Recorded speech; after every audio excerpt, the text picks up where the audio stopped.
পদে কিছু কিছু কাজ আছে যে ওগুলা পর্যায়ক্রমে পদে পদে মনে পড়ে, আমার মানে আক্ষেপটা হয় যে আমার পাটা থাকলে এই বিষয়গুলো হইতো না।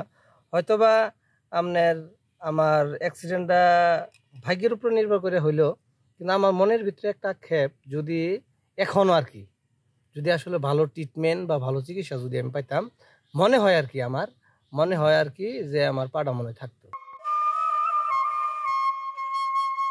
এভাবেই নিজের রঙিন জীবন কিভাবে মুহূর্তের মধ্যেই বিবর্ণ হয়ে যায় সেই গল্পই বলছিলেন শেরপুর সদরের তেলকান্দি গ্রামের বাসিন্দা শিমুল ভাই। আমাদের এই ভিডিওটা যারা দেখছেন তাদেরকে বলবো, ওনার কিন্তু এখন উনি যেটা বলছিলেন প্রায় একটা যে পা দিয়ে আসলে উনি সব কাজ মোটামুটি করতে পারবেন, যদিও সেটা তো আর আমাদের এই আসল পায়ের মতো হবে না। একটা পা লাগাতে প্রায় 2-2.5 লাখ 3 লাখ টাকা পর্যন্ত লেগে যায়, যে সামর্থ্যটা ওনার নেই। অদম্য ইচ্ছা, শক্তি আর সাহসকে কাজে লাগিয়ে বিবর্ণ জীবনকে কিছুটা রঙিন করে তোলার জন্য এক পা নিয়েই বেরিয়ে পড়েন গ্রামের খোলা মাঠে গরুর জন্য ঘাস কাটতে।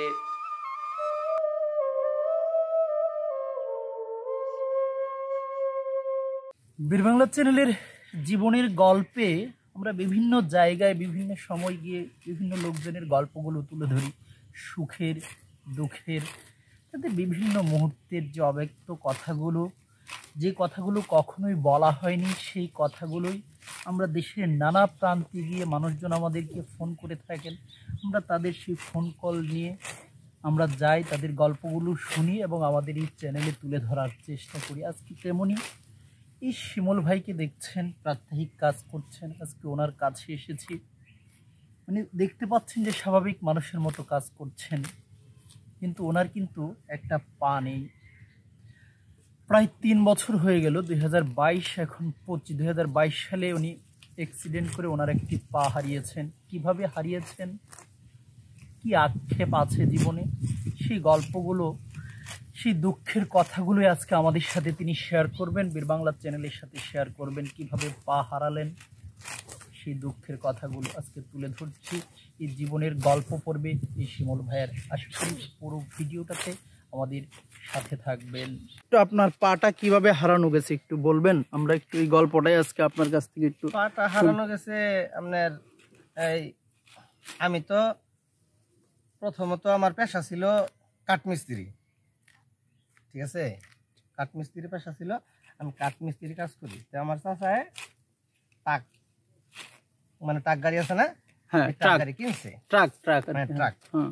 ট্রাক কিনছে, কেনার পরে ড্রাইভার দিয়া চালায় আমার চাচায়, ড্রাইভার দিয়ে চালাইলেই পরে একদিন গাড়ি বাড়িতেই, ড্রাইভার হয়তো ছুটিতে বা কোনো জায়গায় গেছে গা, বাড়িতেই পরে চাচায় আমার বলতেছে যে চলো ঢাকা যায় বেড়াই গিয়া, একটা টিপও আছে, টিপটা শেষ করে থই গা, এইভাবে, বুঝছেন।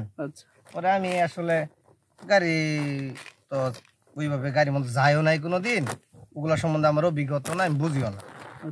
পরে আমারে মোটামুটি ভালো খুশামত করে নিয়ে গেছে আর কি, ঠিক আছে, আমি যাবোই না, মোটামুটি ভালো খুশামত করে নিয়ে গেছে।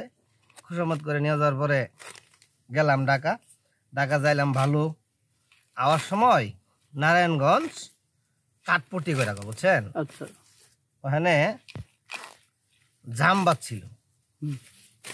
বাজছিল, তে চাচা জামের ভিতরে গাড়ি তো সিমেন্ট বইরে থইছে। পরে চাচা কইতাছে চাক্কা মতো মনে হয় পাথর ঢুকছে, পাথরটা একটু সারাই দিয়ে আসো। তো পাথর সারাইবার গেছি, জাম হঠাৎ করে সারাই গেছে, জাম সারাই গেলে চাচা গাড়ি হালকা রানিং করছে, আমি তো পাথর সরাবার গেছি, গাড়ি হালকা রানিং করছে, গাড়ি হালকা রানিং করলে পরে রানিং গাড়ির মধ্যে চাচাই করতেছি কি, তো তুমি লাভ দিয়ে ওঠো। আমি তো আসলে পেশাদারি কোনো হেল্পার না, বা গাড়ির জগতের কোনো রানিং গাড়িতেই বলতেছে রানিং করছে, রানিং মধ্যে উঠতেছে যে ওঠো। পরে আমার কি বুদ্ধির বাউলি, ওই যেমনি বলছে অমনি আর কি উঠতে গেছি, উঠতে যায় চাক্কার তলে চলে গেছি। চাক্কার তলে? হ্যাঁ, চাক্কার নিচে। আপনার 2 পাই না, 1 পা। আচ্ছা, 1 পা চাক্কার নিচে চলে গেছে। পরে যাওয়ার পরে ওখানে সাধারণ পাবলিক ছিল, সাধারণ পাবলিকেরা অনেক সাহায্য করছে আমারে, সাধারণ পাবলিকেরা তাৎক্ষণিক আমারে ভালো করে ধইরা আপনার ওই একটা অটো ডাক দিয়া নারায়ণগঞ্জ সদর হসপিটাল আছে বুঝছেন, সদর হসপিটালে পাঠাই দিল।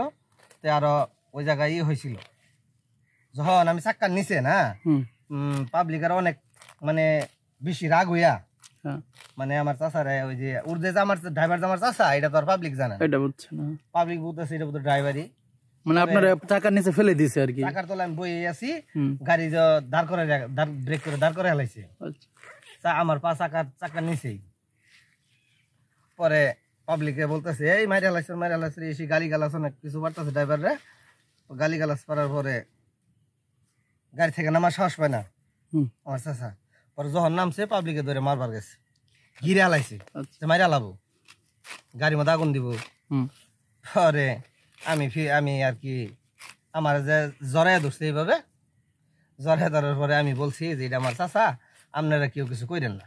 আচ্ছা, পরে এই চাচা বাচ্চা গেল না, চাচারে বাঁচাইলেন আপনি? বাঁচাইলাম।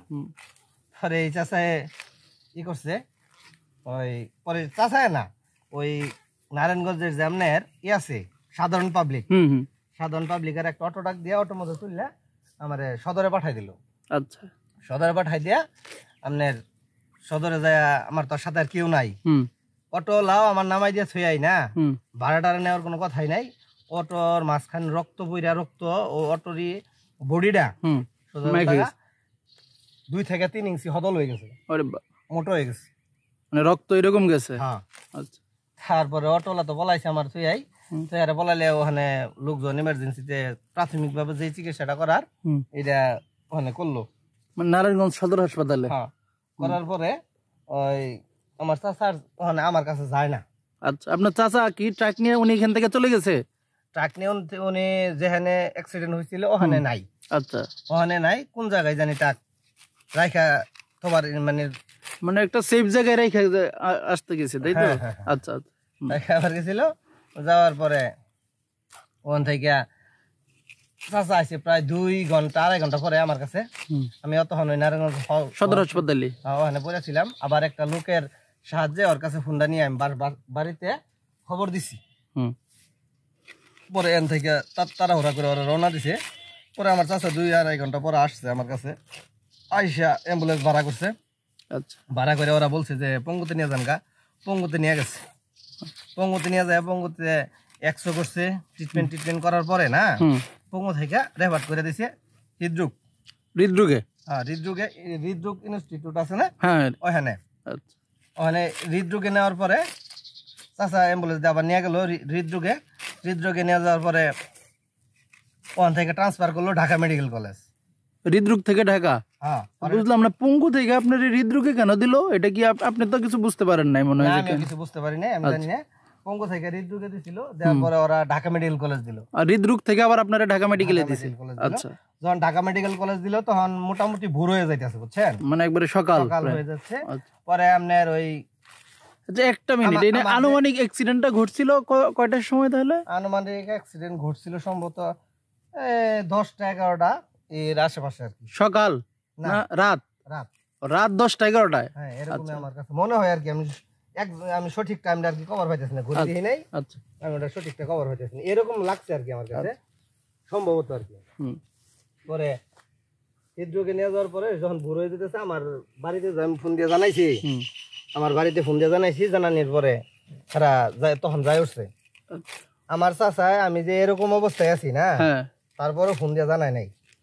উনি আর ফোন টোন দেয় নাই না বাড়িতে? আপনি ফোন দিয়ে জানাই নাই। আচ্ছা, খালি আমার চাচির কাছে, বুঝছেন, কাকির কাছে হয়তো ফোন দিয়ে জানাইছিল। এইভাবে কইছে আমার কাকিরে, আর কাকি যায় বলে কইছে অ্যাক্সিডেন্ট হয়েছে, এল জানি শাল গেছে, মানে একটু ব্যথা পাইছে, এটা কইছে। এটা করার পরে আমি যখন জানাইছি তখন তো আর কি বিস্তারিত সব বলে দিছি, তাই না? তখন তার লুকার একবার পাইলো না। আচ্ছা, পরে এরা বুর্জা হইলো। পরে এরা যাওয়ার পরে আমার চাচা তখন যে 6 ঘন্টা ডাক্তারের যে হৃদরোগে না টাইম দিছিল 9 ঘন্টা না 6 ঘন্টাই। আচ্ছা, ঠিক আছে, এর ভিতরে পাড়া অপারেশন করা লাগবে। কিন্তু এই টাইমটা যে দিছিল, এই টাইমটা আমার চাচা বলে নাই। হৃদরোগ থেকে আপনার 9 ঘন্টা সময় দিয়ে বলছে ঢাকা মেডিকেলে নিয়ে অপারেশন করার জন্য, তাই তো? 9 ঘন্টায় না 6 ঘন্টায়, আচ্ছা আচ্ছা, সম্ভবত। এটা বলে নাই, না বলার কারণে আমার চাচা আমার বাড়ির লোকের বলে নাই, এবং কি আমি ওটা জানি না। আচ্ছা, পরে আর কি শুনে নিছি। পরে এইভাবে আবার আমার চাচা কি করছে, ওই ঘুরাই আবার আমার পঙ্গুতে নিয়ে গেছে। পঙ্গুতে নিয়ে গেছে আবার? আবার পঙ্গুতে মানে ঢাকা মেডিকেলে নিয়ে যায় নাই? না, নিয়ে যায়নি, ঘুরাই আবার পঙ্গুতে নিয়ে গেছে। মানে আপনি কি শুনেন নাই? আপনি যখন আপনার চাচারে বলছে, আপনি তো আপনার কাছে আর বলে নাই, ওনার কাছে বলছিল, তাই তো? আমার চাচারা বলছিল, আমার বলে নাই তো ডাক্তাররা। হ্যাঁ, আবার পঙ্গুতে নিয়ে গেছে। পঙ্গুতে নিয়ে যায় তো আমি চিকিৎসা পাই না। 1 দিন 2 দিন থাকা লাগে। 2 দিন থাকার পরে ড্রেসিংও পাইতেছি না। এই অবহেলার কারণে, এইসব অবহেলার কারণে আর কি আমার কাছে মনে হয় এইসব অবহেলার কারণেই আমার পাটা হারাইছি। যদি আমি ভালো ট্রিটমেন্ট পাইতাম, যদি ভালো চিকিৎসা পাইতাম, আমার কাছে মনে হয় যে পাটা আমি হারাইতাম না। এটা আমার কাছে মনে হয়, আমার আক্ষেপ মনের ভিতরে। আমাদের এই সমাজে, এই দেশে যখন মানুষের কোনো অঙ্গহানি হয়, মানুষ অক্ষম হয়ে পড়ে, কোনো কিছু করেন না। অনেকেই মানুষের অনুকম্পা, মানুষের দয়া দাক্ষিণ্য নেয়ার জন্যে সেই তার দুর্বলতাটাকে পুঁজি করেই তিনি চলতে চান সামনের দিনগুলোতে। কিন্তু অদম্য শিমুল ভাই সেটা কিন্তু করছেন না। উনি ওনার স্বাভাবিক কাজকর্মগুলো এই এক পা নিয়ে উনি করে যাচ্ছেন। মানুষের দয়া দাক্ষিণ্য ছাড়াই নিজের পরিশ্রমে, নিজের কষ্টে তিনি এই একটা পা নিয়ে তার পরিবার চালাচ্ছেন। নিজের যে কিছু কৃষি জমি আছে সেগুলো দেখাশোনা করছেন, তার 2 সন্তান পরিবারকে দেখছেন, বাবা মাকে দেখছেন, সবগুলোই তিনি স্বাভাবিকভাবেই দেখাশোনা করছেন। আজকে তার গল্প বলার কারণ হচ্ছে যে ওনার কাছ থেকেও অনেকেই কিন্তু আমরা শিখতে পারি, এই গল্প থেকে আমরা বুঝতে পারি, আমরা জীবনের শিক্ষা নিতে পারি যে কোনো কিছু দুর্বলতাকে কেন্দ্র করে মানুষের দয়া দাক্ষিণ্য আসলে ঠিক না। আচ্ছা, একটু 1 মিনিট, আপনার কাছে আপনার চাচা নিয়ে গেল আপনার, এরপরে আপনার যে চিকিৎসার খরচ টরচ, যেহেতু আপনার আর্থিক একটু সচ্ছলতাও নাই, চাচা কি কোনো ধরনের সহযোগিতা করছিল আপনারা? সহযোগিতা করছিল চিকিৎসা বাবদ। চাচা যে যেগুলো সহযোগিতা করছে না, ওইটা দিয়ে আমার এই যে পায়ের যে চিকিৎসা, এই চিকিৎসা বাবদ এই চিকিৎসা করতে শেষ। আচ্ছা, মানে কিরকম টাকা দিয়ে আনুমানিক দিছিল উনি? প্রায় 4 লক্ষের মতো আর কি। মানে চাচা দিছিল এটা? হ্যাঁ। আচ্ছা, আপনার আবেদনে আমার পা কিন্তু 2 বার কাটানো হয়েছে। 2 বার কাটছি। আপনার ঢাকা 1 বার কাটা হয়েছে, আবার শেরপুর আবেদন হসপিটাল। ঢাকায় যখন কাটলেন তখন কি ওই যে পঙ্গুতে পরে কাটা হয়েছিল? হ্যাঁ, পঙ্গুতেই কাটছি। আচ্ছা, পঙ্গুতে কি পুরো ঢাকাটা ফেলছিল? এখন পঙ্গুতে পুরো ঢাকা ছিল, পা এখন যা আছে, এই যে এখন যা আছে এর চাইতে এতটুকু বড় ছিল। আচ্ছা, মানে কৃত্রিম পা লাগানোর চেষ্টা করছিলেন আপনি? কোনো যে কৃত্রিম পা লাগানোর চেষ্টা করছিলাম, কিন্তু মোটামুটি সচ্ছল ভাবে হাঁটার জন্য যে পাটা প্রয়োজন না, এই পাটার আমি যোগাযোগ করছিলাম, এই পাটার দাম অনেক বেশি। কিরকম? যেমন 1-1.5 লাখ 2 লাখ টাকা, যেটা সামর্থ্য, যেটা 1-1.5 লাখ 2 লাখ টাকা দিয়ে যেটা পা আমার লাগানো সম্ভব না। মানে ওইটা লাগাইলে আপনি স্বাভাবিকভাবে হাঁটাচলা করতে পারবেন মোটামুটি? লাগাইলে মোটামুটি যেটা আমার দেখাইছিল, আমি যোগাযোগ করছিলাম না, ওই যেটা দেখাইছিল মোটামুটি 1-2 লাখ টাকা, ওটা লাগাইলে আমি আল্লাহর মতো মোটামুটি সচ্ছল ভাবে মোটামুটি হাঁটা চলা করবার পারবো আর কি, কষ্ট ছাড়া। তা তো কষ্ট হবই, তারপরে যেমন এখন যেভাবে ক্যাটস পরে হাঁটি, ক্যাটস দিয়ে হাঁটি, তখন আর কি ওইভাবে হাঁটা লাগতো না। মোটামুটি প্রাথমিক যে কাজগুলা, এই কাজগুলো আমি ওই পা লাগাই করতে পারতাম। আমাদের এই ভিডিওটা যারা দেখছেন তাদেরকে বলবো, ওনার কিন্তু এখন উনি যেটা বলছিলেন, প্রায় একটা যে পা দিয়ে আসলে উনি সব কাজ মোটামুটি করতে পারবেন, যদিও সেটা তো আর আমাদের এই আসল পায়ের মতো হবে না। একটা পা লাগাতে প্রায় 2-2.5 লাখ 3 লাখ টাকা পর্যন্ত লেগে যায়, যে সামর্থ্যটা ওনার নেই। যদি এটা কোনো সমাজসেবা অধিদপ্তর দেখে থাকেন, তাহলে হয়তো ওনাকে, যদি আপনাদের কোনো ধরনের কোনো ফান্ড থেকে থাকে বা সমাজসেবা অধিদপ্তর থেকে যদি কোনো ধরনের সহযোগিতা করা হয়ে থাকে, তাহলে একটু শিমুল ভাইয়ের সাথে বা আমাদের এই বীর বাংলা চ্যানেলের সাথে যোগাযোগ করলেই কিন্তু আমরা ওনার সাথে আপনাদের যোগাযোগ করিয়ে দিব। আমরা চেষ্টা করব শিমুল ভাই হয়তো কৃত্রিম পা লাগালে স্বাভাবিক না হতে পারলেও ওনার যে এখন কষ্ট হয়, ক্রেচ দিয়ে হাঁটেন বা ক্রেচ ছাড়াও দেখতে পাচ্ছেন, আপনারা দেখেন যে উনি কীভাবে ঘাস কাটছেন, সেগুলো একটু দেখতে পাচ্ছেন, সেই কষ্টটা হয়তো কিছুটা হলেও কমবে। যদি আমাদের এই ভিডিওটা দেখে কেউ এগিয়ে আসতে চান, তাহলে শিমুল ভাই সেটাকে সাদরে গ্রহণ করবেন। আমার আসলে ওই কিছু কিছু কাজ আছে, যেমন যখন দেখি আমার একসাথে বন্ধু বান্ধব দূরে কোনো জায়গায় যাইতেছে বা বিলের মধ্যে যাইতেছে বা কোনো জায়গায় গেতেছে, তখন আমার মনের ভিতরে আসলে একটা আক্ষেপ জাগে যে আজকে যদি আমার পাটা থাকতো তাহলে হয়তো আমিও বিলের মধ্যে যাইতে পারতাম, বন্ধের মধ্যে যাবার পাইতাম, ওদের সাথে চলতে পারতাম। বা দেখা যায় দূরে কোনো জায়গায় যাইতেছে বা হাইটা কোনো জায়গায় যাইতেছে, ক্যাশ দিয়ে হাইটা তো অনেক দূরে যাওয়া যায় না, ক্যাশ দিয়ে হাইটা 3-4 কিলো অনেক দূরে তো যাওয়া যায় না। তো ওইগুলা বিষয় থেকে আমার মনের ভিতরে খুব কষ্ট লাগে বা আক্ষেপ লাগে। আজকে যদি আমার পাড়া থাকতো তাহলে এইসব বিষয়গুলো হইতো না। যেমন আমার এই পদে কিছু কিছু কাজ আছে যে ওগুলা পর্যায়ক্রমে পদে পদে মনে পড়ে, আমার মানে আক্ষেপটা হয় যে আমার পাড়া থাকলে এই বিষয়গুলো হইতো না।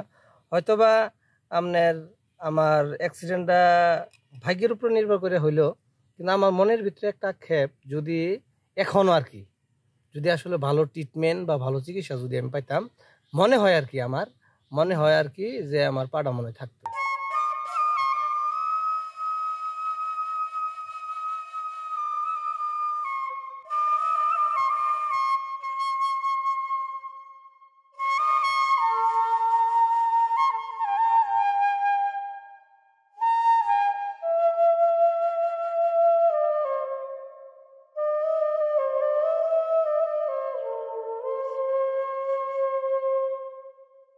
এভাবেই নিজের রঙিন জীবন কিভাবে মুহূর্তের মধ্যেই বিবর্ণ হয়ে যায় সেই গল্পই বলছিলেন শেরপুর সদরের তেলকান্দি গ্রামের বাসিন্দা শিমুল ভাই। সংসারের অভাব আর দারিদ্রতাকে দূর করতে চাচার সাথে ট্রাকের হেল্পার হিসেবে কাজ শুরু করেছিলেন শিমুল। কিন্তু যে কাজ তাকে জীবনের সচ্ছলতা এনে দেওয়ার কথা, সেই কাজই আজ তার জীবনকে ঢেকে দিয়েছে ঘোর অন্ধকারে। তবে এত সহজে জীবনের কাছে হেরে যাওয়ার মানুষ নন তিনি। অদম্য ইচ্ছা, শক্তি আর সাহসকে কাজে লাগিয়ে বিবর্ণ জীবনকে কিছুটা রঙিন করে তোলার জন্য এক পা নিয়েই বেরিয়ে পড়েন গ্রামের খোলা মাঠে গরুর জন্য ঘাস কাটতে।